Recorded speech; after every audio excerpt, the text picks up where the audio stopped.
Hello, and good morning. Welcome to the Marketing, Branding, and Getting the Sales Show. We are here same time every week, so pop it in your calendars. And today our topic is how to create a high converting sales script. So I'm looking forward to diving into that. But before we do, let's do some quick introductions. So if you haven't met me before, my name's Una Doyle. I'm a business strategist and coach. My business is called Creative Flow. And I have a session where I guarantee to find you at least 50K in only 50 minutes without any additional spend on marketing or advertising, or you get your money back. So that's me. If you want to know more about that, then I can send you a video to see how I'm able to achieve it. Just DM me or comment below that you would like the video. Just put 50K. So Stephen, over to you. Just introduce yourself for those who might not know you yet. Good morning, everybody, and greetings from cloudy, windy, and rainy Abersock. So my name is Stephen Lermer. I own Chameleon BDS Limited. We are an outsourced business development service. So anybody that doesn't like to, doesn't want to, or is afraid to pick up the phone and make those outbound calls, then we can do all that for them to get you in front of the people you need to, so you can increase your sales. Fabulous. And Jess, over to you. Yeah, good morning, everyone. So we all love them loyal customers, don't we? We all love them customers that keep coming back for more, keep bringing more customers into our business. I work with businesses to get them more of them loyal customers and get them staying for longer. So just a 5% increase in your loyal customers will increase your profits more than 25%. So if you want to see how I do that, then drop me a message and yeah, let's have a chat. So that's me, Jess. Fantastic, thank you. So Stephen, you're kind of the focus for today. So let's talk about sales scripts. And actually there was an interesting comment put on by Martin Baines. I can't bring it up on the screen, and actually it wouldn't have fit, it was too long anyway. And I think it's a question that some people might be having. I thought it was a great one to kick off with. But so he was saying, like, how flexible are you allowing people to be with the scripts? He's personally not a fan. He said, sure, have a plan of how you want to have conversations, but what if a prospect doesn't respond the way that the script is kind of saying for them, and he's basically saying he doesn't like the idea of working from a rigid script. So when you talk about scripts, like, what exactly is it that you're referring to? And good morning, Chris. Thank you for joining us again. By the way, if you're watching live, please put a hashtag live. If you're watching on the replay, put a hashtag replay. And do note we do come back and answer any questions and comments that happen after the show has gone out live. So yeah, so Stephen, over to you. So in terms of a rigid script, it's difficult because a script is great if you've got really important information that you want to get across, and there's too much information to remember. But for me, I use a script as like a skeleton.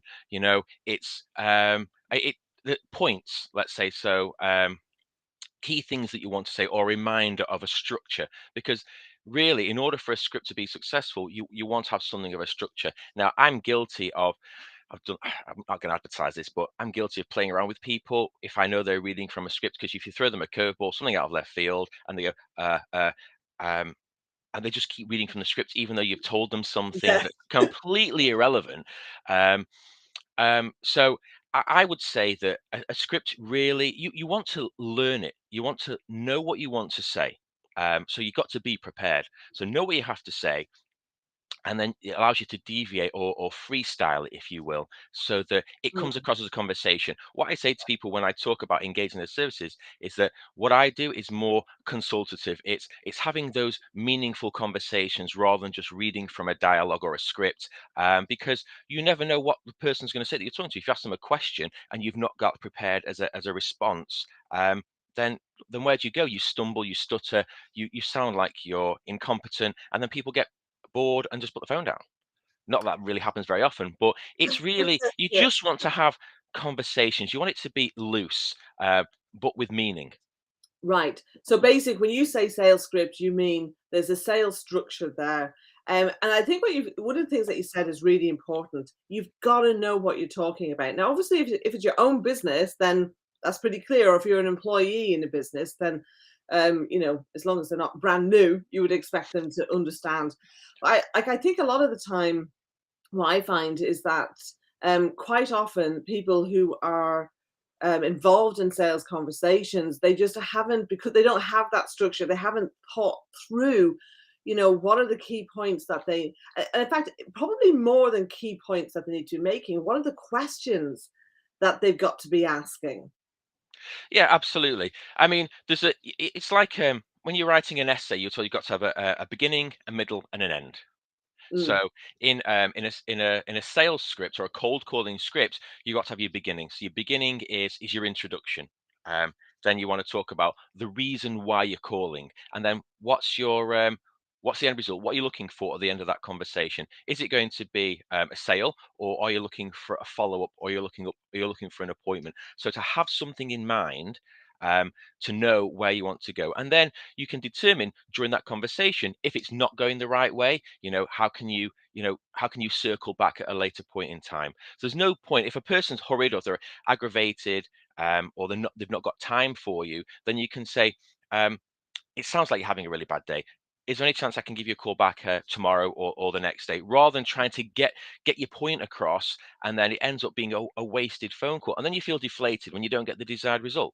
So know that at any point during the conversation, if it's not going your way, how to then save it and salvage it for another point in time.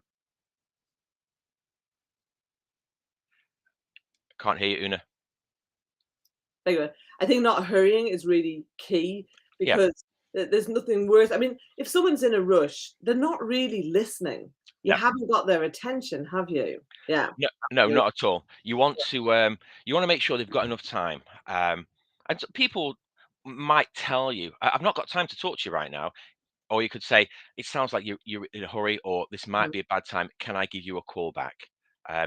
You always want to give them the option to say, oh, it's okay, you can call me back another time. But don't rush, because if you rush, you garble your words. And the person on the other end of the phone, your prospect, really isn't listening to what you're saying, because their mind's on other things, and it's a wasted call.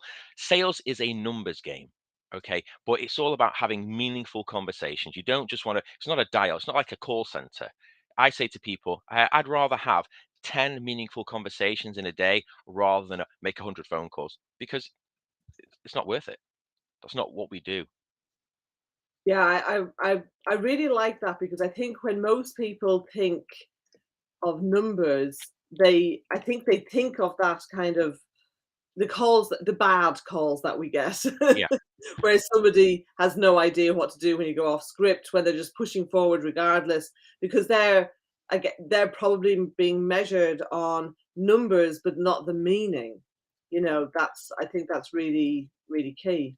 yeah. I always stress it's about having those meaningful conversations, and they take longer. So, and the longer you keep somebody on the phone, the more inclined you are to be successful with that call. Although I had a bad instance last night. I was talking to a guy in America, and he said, "This is an unsolicited call." I said, "It's not really." I said, "I've got your name and number from a legitimate list, and I want to talk to you." He said, "This is a scam. He says, you're calling me from overseas." I said, "I'm not." I said, "This is a legitimate opportunity." And I kept him caught, and I kept him talking and talking and talking. It didn't go anywhere in the end, but you just never know. You just don't know unless you at least try. So Yeah. keep them on the phone longer. Ask them engaging questions. At the end of the day, the call is all about them. It's not about you. Yes, yes, You know, very, very key. And this reminds me actually when so many, many years ago, I actually used to do telesales myself, and I used to sell computer supplies. And yeah, I'm giving things away now, but I was actually selling fax rolls wow. and computer discs. Right, that's how long ago this was.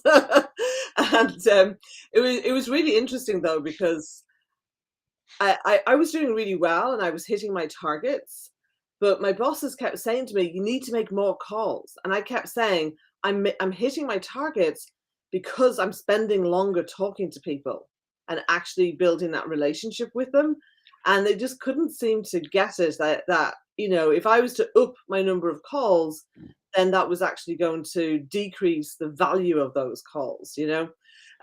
So just looking here, so we got a message from Chris. So he previously has done casual work appointment booking for the automotive industry, a high rotation of younger people who thought they could get lots of sales. They were nervous and hadn't been trained enough and couldn't add lib. Let me see. So let me just see what he's saying there. Stephen clearly has the experience to build rapport and get sales and bookings. Yeah, and another problem is they're working on multiple campaigns running at the same time, so it wasn't easy, and having up-to-date data was helpful too. Yeah, definitely.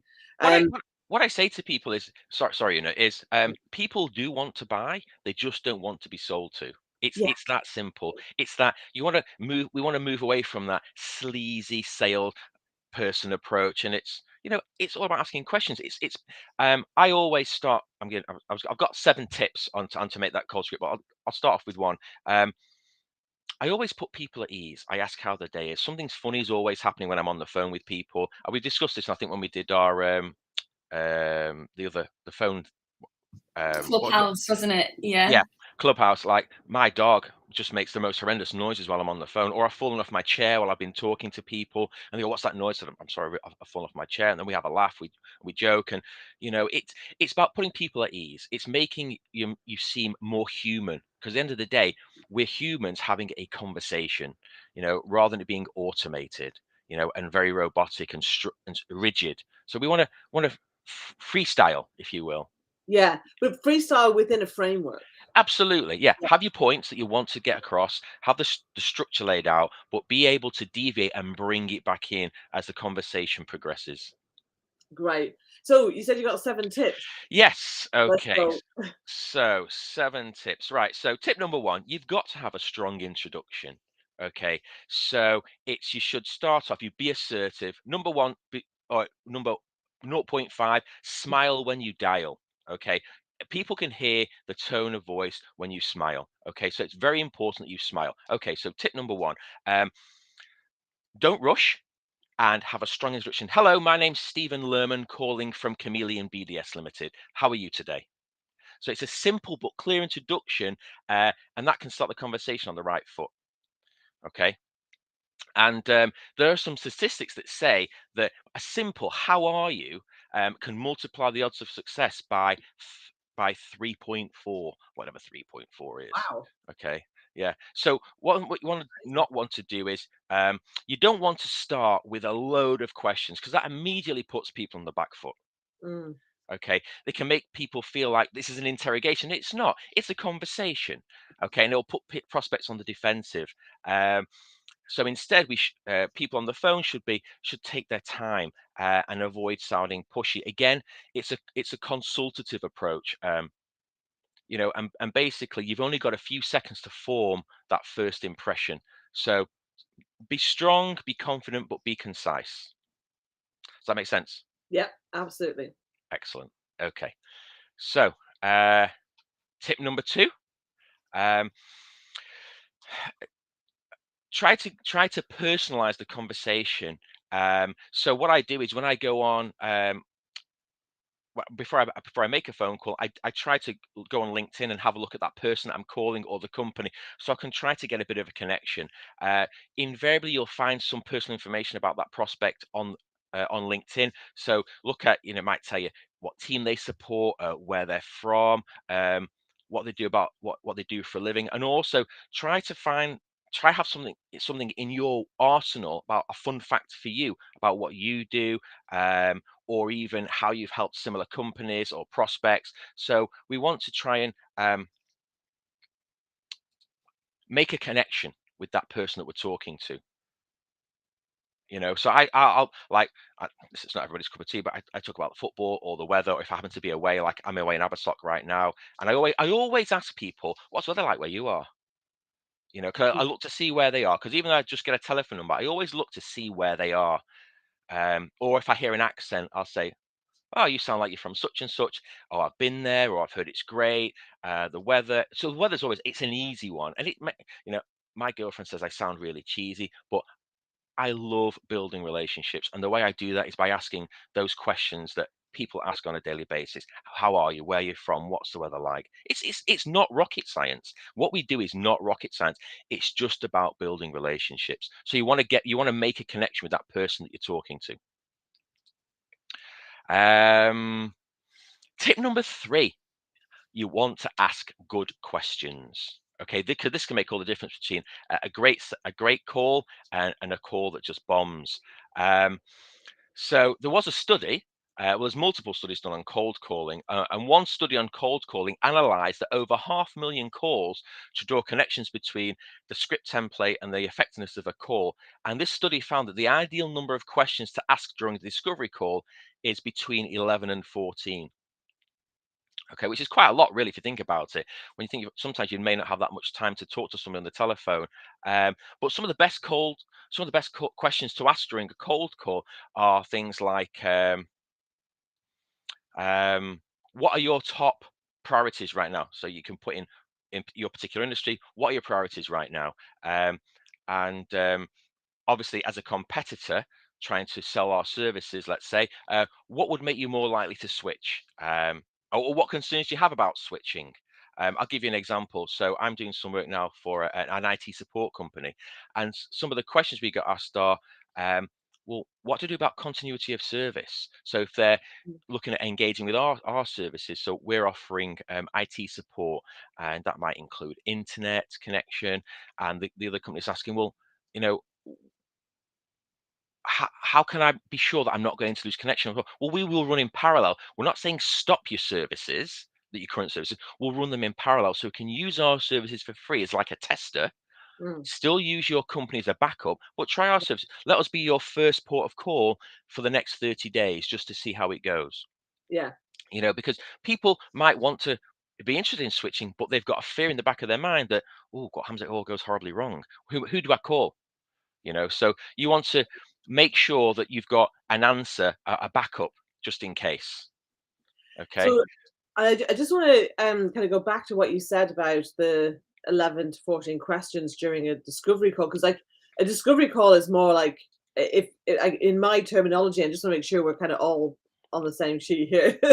So that with the cold call, that would then lead to a discovery call. Sorry. So no, or talk about that being the same thing. It's the same thing. So during your cold call, your initial call, where you're looking to either make a sale or get an appointment or a follow-up call, it's you want to ask these questions that will enable you to determine how to proceed to the next level. So that's interesting. That's a lot more than I would have anticipated for a first call. I don't normally ask anything like 11 to 14 calls. That's a long time, because also, what's most important when you're asking questions is that you listen. So you're not asking questions just to ask questions' sake. So I was always told, you've got 2 ears and 1 mouth, you should use them in that order. So there's no point just asking a question and not paying any attention, because the answer to that question could determine whether you ask the next question or not. So if you think, and also when you're asking questions, you've got to process that information. And if you're not quite sure, repeating it back to the prospect so they know you're listening. Yes. So then the conversation could go on forever. So at the end of the day, it does sound a lot, 11 to 14, and I don't ask anything. I have a feeling they're talking about an appointment, like once an appointment is made, and then you're really delving into the needs. I think that research might have been talking about that, because I mean, that would take a long time. I mean, that's like a 45-minute, 60-minute call, isn't it? 11 to 14 questions and then discussing the answers. Yeah. Unless it was like kind of, we're doing a survey. Oh, exactly. Especially like yes, no, specific answer, So yeah. But I think the point about you got to make those good questions, isn't it? It's like exactly, because ultimately, at the end of the day, what we're trying to do is we're trying to encourage conversation. So the worst thing you could possibly do is ask closed questions like yes or no, because we want the prospect to open up and tell us everything, because people do love to talk, and once you get them going, they will start to tell you everything, things that you don't even want to know.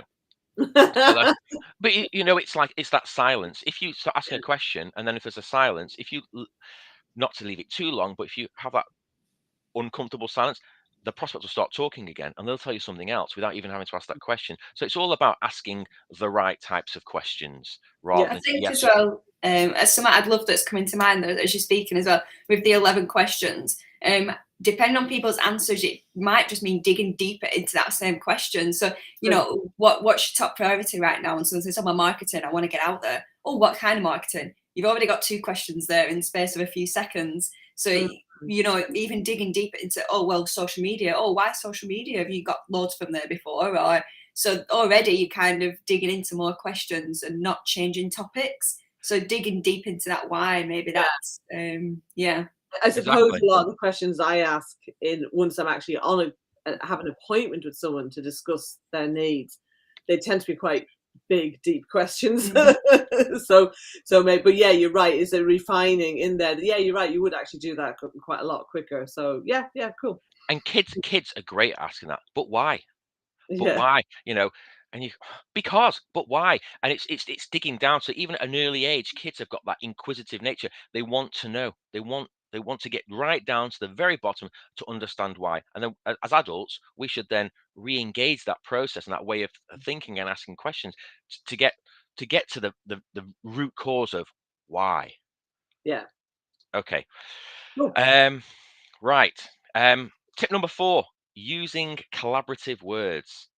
So, as I mentioned in my previous tip, my previous point, prospects do like to talk about themselves rather than hearing about the salesperson. I mean, you and I have had a conversation when I've been talking about scripts. The script, you don't want the script to be all about you as a salesperson. You want the script to be about them. So you want to ask them Absolutely. questions. You want to get to, you want to understand the pain points.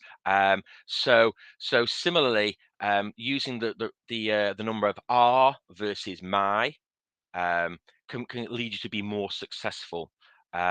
So you want to stay away from, you want to be inclusive. So collaborative language is all about being inclusive. So rather than, you know, right now when I'm on the phone with somebody, I don't want that person to think it's just me. I am the company. I want them to think that I'm part of something larger. You know, there's a big team behind me from, you know, so it's not just me. So in, you know, changing the way we talk. And also by using collaborative words, it allows you to include the prospect in the conversation rather than having a them and us. Like, so you're Yeah, isolating you as the seller and creating that separation. We want to include, so we change the way we talk and use those our, my, us, we rather than my or I. yeah, makes sense. Cool. Okay.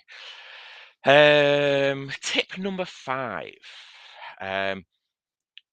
Solutions for common objectives. Okay, so we should have in our weapon, in our arsenal, stock answers for those common objectives.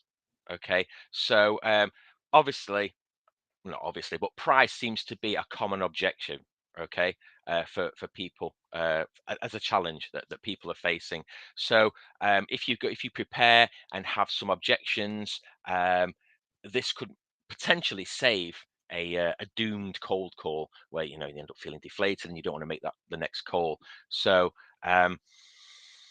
so some tips. Okay, so you want to pause after somebody's come up with an objection. The last thing you want to do is jump in and be defensive. You know, Yeah, think about what they're saying, because sometimes it might not be. It might be a red herring. So think about what they've said. Repeat it back to them to make sure you fully understood what they're saying. Okay, and then clarify that concern with more questions, so you can confirm that you're both on the same page. And that way, it might lead to a greater connection between you and your prospect.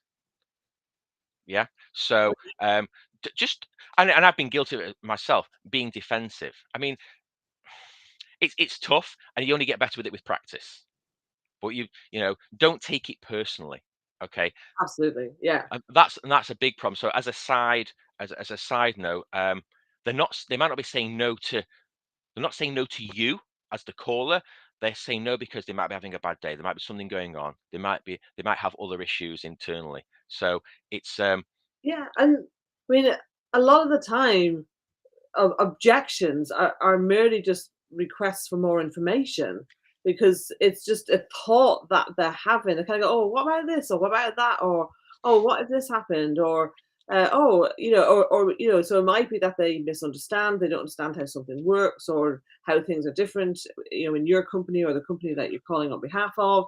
It's not even necessarily a no. But I think a lot of the time people get a bit, I feel they get a bit kind of focused and afraid of objections rather than just well, I mean, number one, like not taking it personally is such a key thing anyway in all walks of life, not even in just in sales, but that thing of just you talked about being curious earlier. I think this is a great place to really bring that curiosity into play, isn't it? Oh, absolutely. Just keep asking questions. It's a conversation. It's not do or die. The hope is that this will lead to hopefully a follow-up conversation, or Yeah. maybe even a face-to-face appointment, or if you're lucky, and it's very unlikely this will happen unless you just happen to be the right person at the right time, making a sale or closing a deal. It's all about leading up to something more. You know, Right. uh, that's what it's all about. I mean, I always try to get another appointment, or get in front of a different person. So Mm. so when you're talking to people, so finding out if are they the right, so here's another one, finding out if they're the right person to talk to, because you don't want to go through your whole sales pitch and then find out that they're the wrong person, they're not the decision maker. So it's always good to make clear during that conversation, is there anyone else involved in that decision making process? So then you've taken that, oh, it's not my decision, you've taken that objection right out earlier on in the Exactly. conversation. Yeah, and so I think that's often a question we need to ask 2 or 3 times because people often don't want to admit they're not the key decision maker. No, exactly. I do have a Yeah. question for you actually. So in terms of like when you're qualifying people, and that's often when you would want to ask several questions in a row, um, have you got any advice for how to do that without, I guess, without sounding kind of robotic or like, oh, I'm working off a script and I've got to get the answers to these questions, or but then but you do want to qualify that person to see are they the right person to speak to in the company, and is this company even a good fit potentially? Because like usually you would have some clear criteria for what it is, who it is that you're looking to engage with. Honestly, I would say be honest. Mm, And that it's as simple as being honest. yeah,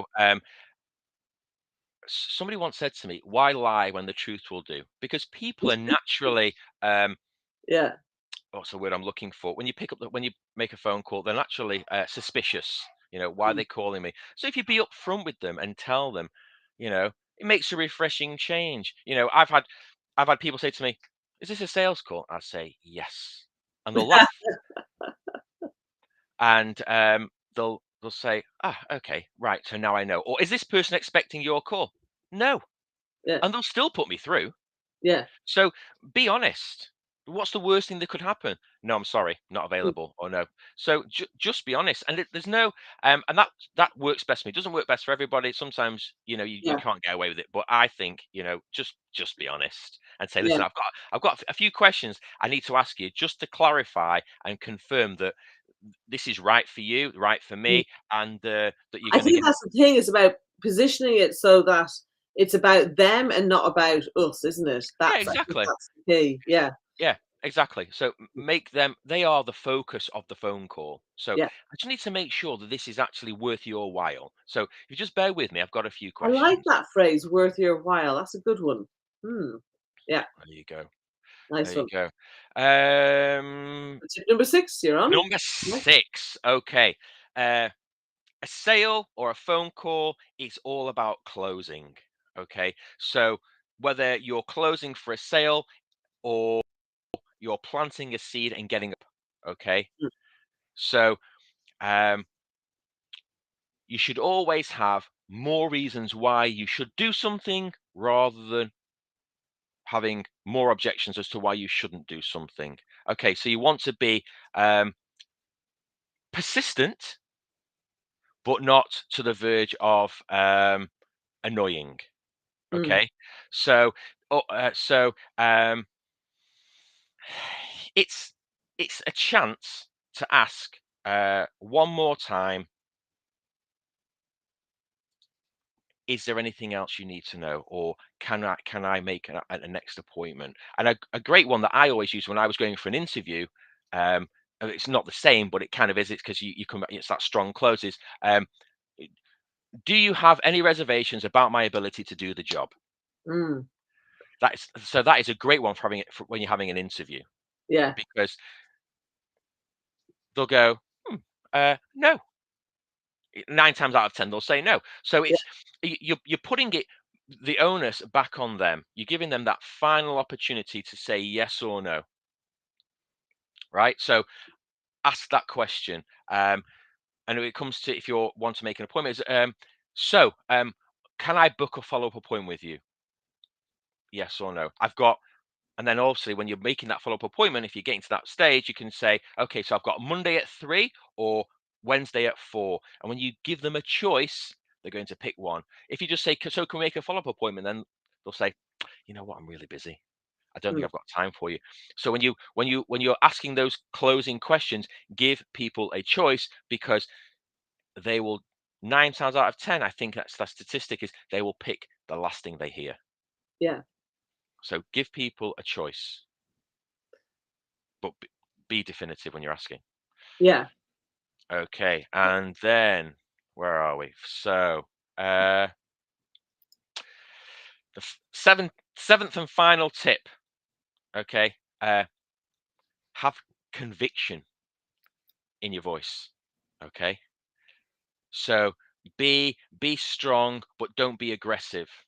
Okay, conviction from start to finish will give that element of trust to the prospect, and they might be more willing to give you his or her business. Okay, so a good tip for this is when you're making cold calls, record yourself speaking out loud so you can hear what you sound like when you're on the call. You want to give the appearance of strength, confidence in your voice.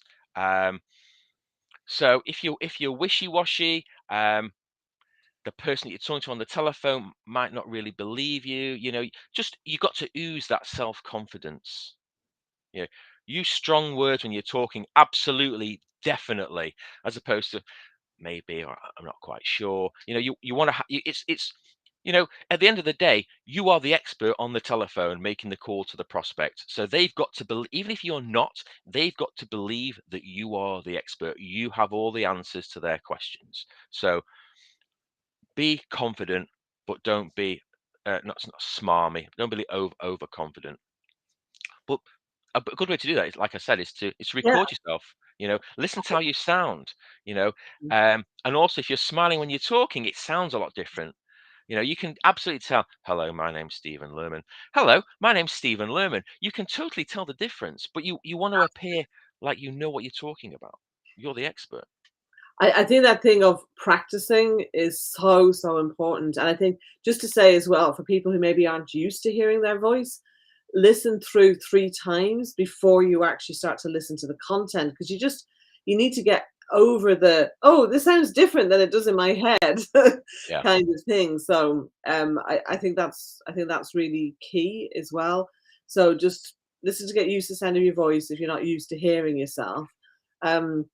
And then listen to, how do you sound and what are you saying, and if ideally work with somebody else, so work with a sales coach or trainer, work with a business coach, work with a colleague, a fellow business person who's doing the same thing, and practice with each other. Doing those role plays, I think, is really important, especially for those things that come out of left field. And then that way, because if you practice, I think there's a few things. Number one is kind of getting the script into your head so it doesn't sound like a script, but it's also, it's helping you to sound more natural. And also sometimes something looks okay on the page, but then when you say it out loud, you're stumbling over the words. So you might want to reword what you're saying several times, and that, I would say, that's pretty normal, right? Yeah. When you're going through a script, things that you read, you wouldn't normally say them in the same way. So you need to Yeah. change it. It's got to be conversational.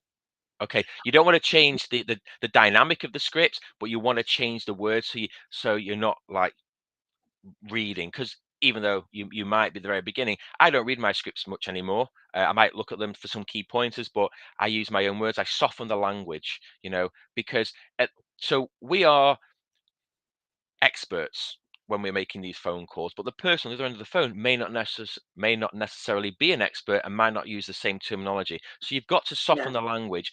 And again, it's a conversation. We're trying to move away from that hard, aggressive sales call. It's a consultation. Yeah. You know. That's a really interesting point. I just want to bring that out. The fact you're saying that, for us, when we're creating a script or a structure, we know what we're talking about and we have to put ourselves into the other person's shoes, don't we?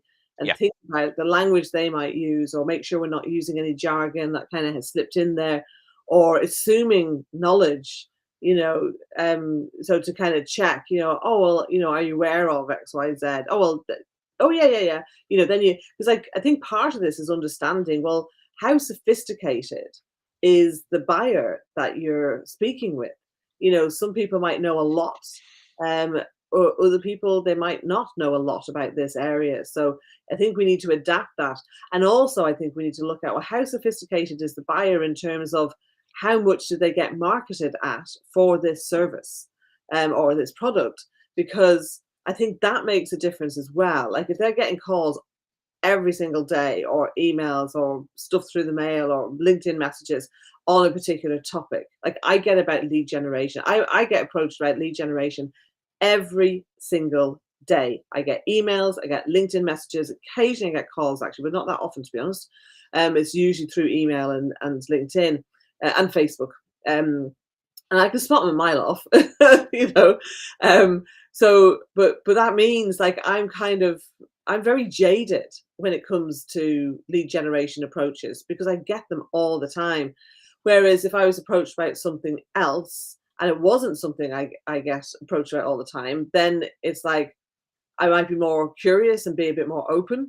So I think we need to take that into like what's the context, what's the environment, that we're actually going into when we're making these calls. I agree. I agree. Me as as a salesperson, I'm an easy sell to. I know the pain that people go through. Yes, I do get bombarded with opportunities and lead generation as well, from mainly from LinkedIn, and I just delete, delete, delete. But sometimes I'm like I'm an easy sell. They just because I know what people are going through, so I go a little bit easier on people as well. I do admit, I must admit, um and I shouldn't do really. I spend money on stuff that I don't need. Well, no, that's not a good idea. No, no. Although I did get one the other day, in French. Somebody and I'm like, I could actually try to read this because I can speak French, not as fluent as I used to be. And it was a coach, but it was he messaged me in French on LinkedIn. I was like, that's interesting, in a foreign Yeah, language. He might have read that because I think on my LinkedIn profile says I was fluent in French, so he thought I'll take a punt. But I don't right. think he is French, but that Yeah, was kind of weird. That was like something hmm, new, and I'm thinking, ooh, I might take a yeah, See, I punt on that. wonder with what you were saying about the researching, I wonder if he'd had a look. yeah. He might have just been a coincidence, but I wonder if he had a look and was like, "Oh, Stephen can speak fluent French. I'll write it in French, and that might stand out." He wouldn't have had a message like that before. I wonder if Yeah. that might have been a tactic. Had never had. Honestly, in the years that I've been on LinkedIn, no one has ever pitched to me in French. So it Yeah. was, so it's something new and different, um, and it took a So we're punt. all going to rush to Duolingo and learn some other languages. Yeah, exactly. So Yeah, those are my 7 tips. I hope they've been useful. absolutely. Well, I think there's some great things there for people to think about, and you know, when it comes to approaching people, we want to be prepared, and that's the end of the day. That's what this is about. This is how, like, I think a lot of what you were talking about was, building rapport, being confident, like having the courage of your convictions. You've got to believe in what it is you're looking to do, whether that's making a sale, making an appointment. I think, buying into the company's why, understanding that this prospect is going to be better off as a result of taking the action that you want them to take. I think that's a really key thing. And I think a lot of the time when was it Chris who was talking about the people, the young people who've been brought in and kind of probably a bit like a sausage machine. We'll bring some in, throw some stuff at them, and we'll see who sticks. And I think that approach is very short-sighted because, with some proper training and actually, they're probably going to get much, much higher conversion of people. Though it was interesting, I did, who was it? I'm not sure who it was. There was something I saw on YouTube recently which really struck a chord with me, which was that this person's mentor had said to them when it comes to hiring that I've never hired someone who later on turned out to be a superstar. They were a superstar from day one. I've occasionally had people who were a superstar on day one, but then for whatever reason they turned out not to be a superstar. But that thing of they've never had someone come in and not be a superstar from day one. And I thought that's really interesting. So, yes, we need to give people the proper support and training and onboarding, induction, etc. When we're bringing people onto our teams. I think, success leaves clues, and, people's attitudes and approaches and the way they handle things in the early days are a pretty key indicator of, generally speaking, of what their performance is going to be like going forward. So unless you've done a really, really bad job of, kind of setting expectations and like not giving them the tools to do the job or something, I think that's something else that we can look at. So yeah, sorry, just kind of popped into my head there. So as we're thinking about that, and because like a lot of the time we might hire somebody like Stephen, or we might and his team, or we might bring people on ourselves to do these things, and it's like, well, what's that performance like from the beginning? How are they handling things? If it's not working, then yeah, look at the structures, look at the scripts and those kinds of things. But is it the script or is it the person? So at least if you follow these tips, you build that rapport, you have the courage of what you're believing in, you're asking the right kinds of questions, being prepared for those objections, those requests for more information, however you want to term it in your head. I think objection often kind of brings up a fear response for people, a rejection response, whereas if they're just, kind of like, call it whatever you want, where you want to have that openness around it, being curious. I think all those things that you talked about are very valuable. Jess, any questions or other comments from you on what we've talked about here today? Just that all these tips can be helpful far beyond a sales call. All of them can help in creating marketing content. Certain questions, you can pull certain questions out and ask them whilst you're networking. You can pull certain bits out of this script and use it as a pitch when you're networking. All this, even your discovery calls, even client calls, maybe re-engaging with clients, are some of these questions that you can bring back into that journey. These tips, don't just put them in your sales script and leave them there. Use them and utilize them through everything in your business, because there's all sorts of ideas jumping out at me with every tip on how you can use them across a lot of other things as well. So be mindful of that as well, definitely. A lot of this stuff is common sense. It's just common sense isn't always that common, as one of my friends always says. But when you read through them, you think, okay, it makes sense. We're just, it's just not always there for people. So, lay it out there. Okay. And like Jess says, you don't have to just use them in a cold call. It could be in any part of it's about all communication and yeah, absolutely. Yeah, Yeah, definitely. communicate. Yeah, have courage in your conviction, be assertive, be knowledgeable. You've got to know what you're talking about. That's the last part of point number 7.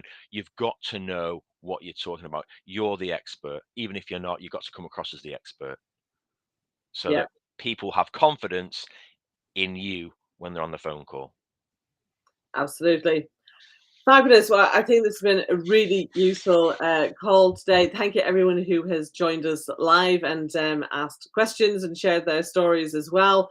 If you've got any others and you're listening back to this, then please put them in the comments. We would love to hear from you. And thank you, Stephen, for sharing all of that, and Jess for your input as well. We will be back here same time next week. Bye for now. Bye-bye. Thanks, Stephen. Bye, everyone.